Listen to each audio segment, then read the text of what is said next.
അല്ലാഹുവിന്റെ പ്രവാചകൻ സല്ലല്ലാഹു അലൈഹി വസല്ലമ തങ്ങൾ പറയുകയാണ്, രണ്ടാമത്തെ പ്രതിഫലം എന്തെന്നറിയുമോ?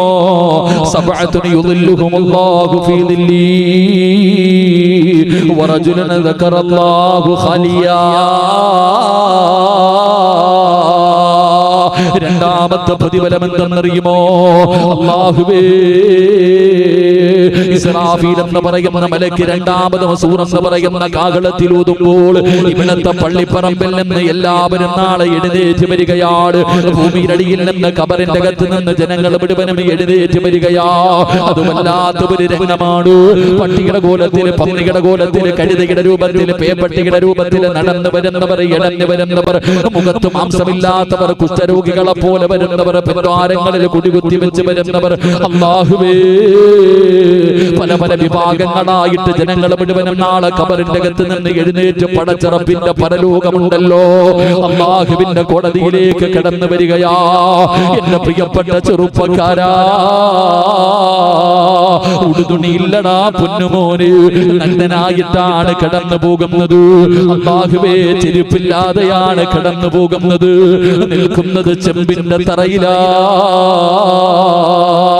എടാ, നട്ടുച്ചയ്ക്ക് 12 മണിക്ക് ഉദിച്ചിരുന്ന സൂര്യനുണ്ടല്ലോ, അത് അസ്തമിച്ചു പോയിട്ട് പോലും എന്റെയും നിങ്ങളുടെയും ശരീരം വിയർക്കുന്നല്ലോ, ചൂട് സഹിക്കാതെ കഴിയുന്നില്ലല്ലോ.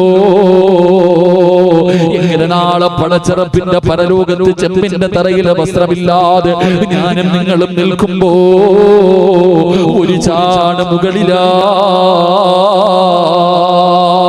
നമ്മുടെ തലയുടെ മുകളിൽ ഇങ്ങനെ സൂര്യൻ ഉദിച്ച് നിൽക്കുകയാണ്. റബ്ബേ,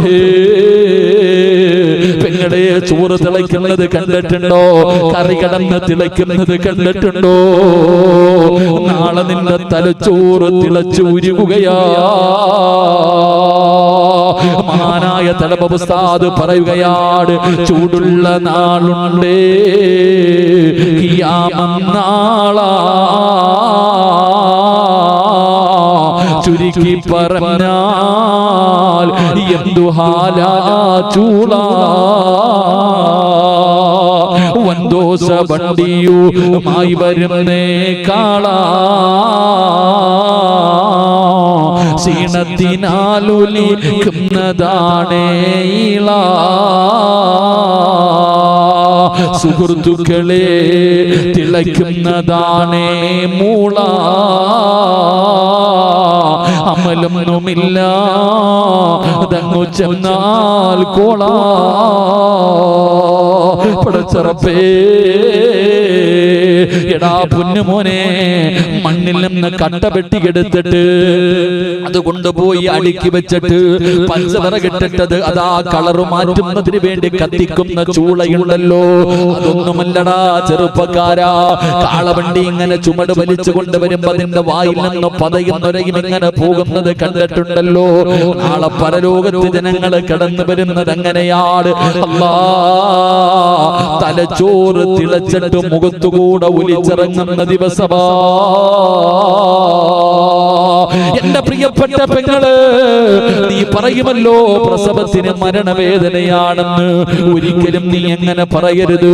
പ്രസവത്തിന് മരണവേദനയല്ല, മരണവേദനയുടെ അംശം മാത്രമാ.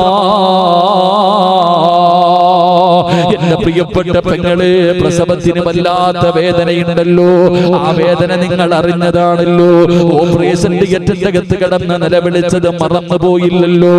എങ്കിൽ അല്ലാഹുവിന്റെ റസൂല് പറയുകയാണ്, നാളെ പടച്ചറപ്പിന്റെ പരലോകത്തെങ്ങാണ് ഒരു ഗർഭിണിയായ പെണ്ണുണ്ടെങ്കിൽ, നാളെ അല്ലാഹുവിന്റെ കോടതിയില് ഒരു ഗർഭിണിയായ പെണ്ണുണ്ടെങ്കിൽ അവള് പ്രസവിക്കുന്നത് അറിയില്ല ഉമ്മാ. മരണവേദനയാണെന്ന് നീ പറഞ്ഞ വേദനയുണ്ടല്ലോ, അന്നത്തെ ദിവസം അറിയാതെ ഒരു പെണ്ണങ്ങ് പ്രസവിച്ചു പോവുകയാണ്. അവൾക്കറിയുക പോലുമില്ല. അതാണ് ആ ദിവസത്തെ ഭയാനകത.